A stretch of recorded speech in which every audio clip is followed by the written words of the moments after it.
What up, everyone? Pat Mayo here, talking 2020 Week 4 DraftKings Picks for the Millionaire slate, the main slate on Sunday, which no longer features Pittsburgh and Tennessee. So get those guys out of there. They're not eligible for the player pool. A lot of injuries, too. So let's go position by position to try to figure this out. Don't be afraid to smash the like button while you're out there, too. And in the comment section, tell me your lock play for the DraftKings main slate in Week 4. If you're looking for a full breakdown, too, you can check out the Pat Mayo Experience over on Mayo Media Network on YouTube, or just download the Pat Mayo Experience audio podcast.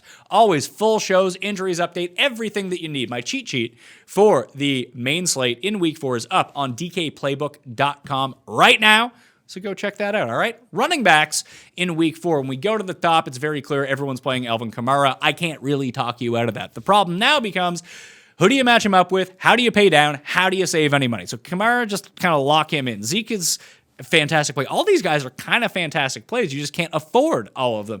The one guy that no one's really using from the top 10 priced running backs is going to be either Josh Jacobs or James Robinson. I actually prefer James Robinson just because Cincinnati gives up so many big plays in this spot. Everyone else is carrying a ton of ownership. Chris Carson looks like he's going to be a game time decision. It's going to be tough to play him with his knee injury and this questionable tag. So you're going to have to wait. He's going to carry no ownership, but I just don't know how much he's going to play. When you drop down a little bit into the fives, you do have two really good options that you can go to.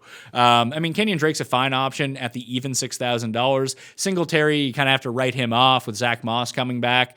But you do have David Johnson and Darrell Henderson and Mike Davis, all three very quality plays in this area. I really like Mike Davis a lot, so does everyone, but just his floor because the receiving game is so high. Darrell Henderson at $5,800 against the Giants with no Cam Akers, officially ruled out.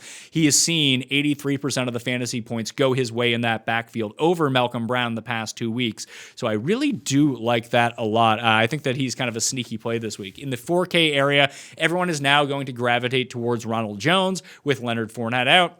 I can't really talk you out of it, except for the one thing that don't trust Bruce Arians, and the Chargers' run D, kind of good. If they slog up this game whatsoever, I'm probably going to end up fading him. Might not be a terrific decision because if he gets all of the touches, this could be a really good spot.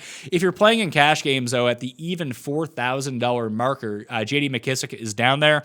He played the majority of the snaps for Washington last week in a game where they were trailing almost the entire time. They are 14-point underdogs against the Baltimore Ravens. For millionaire maker purposes and GPP purposes, he doesn't have the most upside because he's probably not going to score a touchdown. However, if you're looking to save money and maybe he can sneak one in, you're looking at a situation where he's probably going to end up with like 5 to 10 targets with everyone playing catch-up. Steve Sims is already out. It looks like Terry McLaurin may or may not play. That's not great. That means Dontrell Inman and Logan Thomas are going to be two primary receiving options. But when they're passing, it's not Antonio Gibson on the field. It is J.D. McKissic. He is the min price. He's not going to do anything on the ground. He's going to do everything through the air. So that does solidify his floor.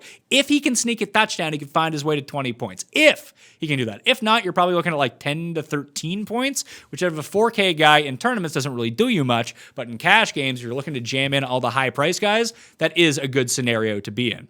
At wide receiver, you can pay up at wide receiver, except all those guys are kind of hurt. It's not a great situation. DeAndre Hopkins may or may not play. He's a game time decision at the 1 o'clock slate, so keep an eye on him. If he does go, you're looking at a situation where probably no one's going to play him, which is an interesting opportunity. Michael Thomas already ruled out.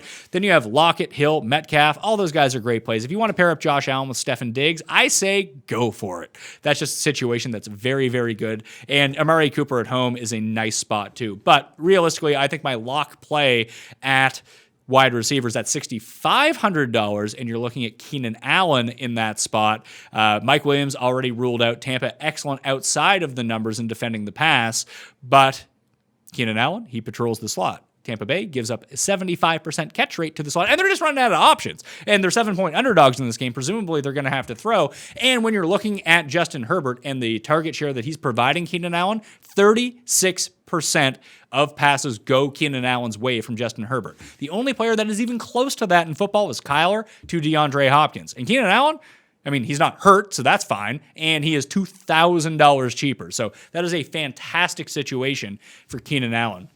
In the 5Ks, you're looking at DJ Moore because everyone else is looking at him in this high-paced game against the Cardinals, which may not be as high-paced as people think.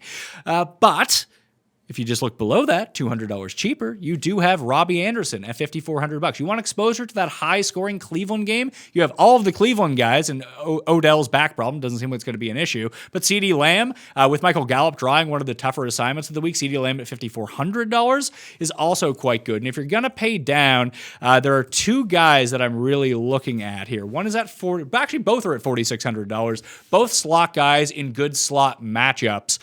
Both of the Raiders' outside receivers are going to be out for this game. It looks like Ruggs is doubtful. Edwards is going to be out. At least Darren Waller and my main man, Hunter Renfrow, against the Bills. The Bills just get annihilated by slot receivers each and every week. If you can get Renfrow into the end zone, that's a fantastic game. And then Golden Tate. It's almost the same situation against the Rams where the slot receivers do a lot of work because the outside corners, very good. So Sterling Shepard, he's out. Darius Slayton probably going to be locked down on the outside. That leaves Golden Tate and Evan Ingram to absorb so much of the target share, or at least the open target share from Daniel Jones in a game where, again, they're 14-point underdogs. That sets up for a very high pass script situation.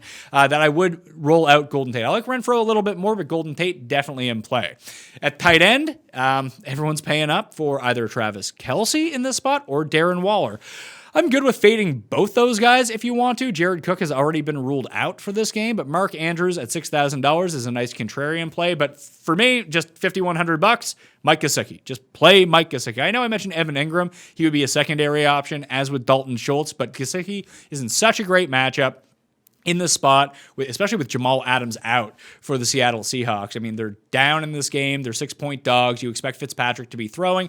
And since week 9 of last season, no player in the league has more end zone targets than Mike Gesicki. So he is a slot receiver because he never blocks that you get to play at tight end, and you're getting tight end pricing for him. If he was actually a receiver, he'd be like $6,100, but he's not. So take advantage of that discount. If you're going to pay down, as always, it's like Logan Thomas. But this is a spot where you just want to use Gesicki. Keenan Allen, Mike Gesicki, lock those guys in with Alvin Kamara and figure out the rest later. At defense, if you can afford the Rams, use the Rams, but that's a situation where you probably don't want to pay up all that much. I mean, the Rams are in a great spot. The Ravens are in a great spot. The Bucks are in a great spot. The Bills are in a great spot, but do you really want to find the money for a defense, which is completely capricious and goes up and down week to week? It's highly variant.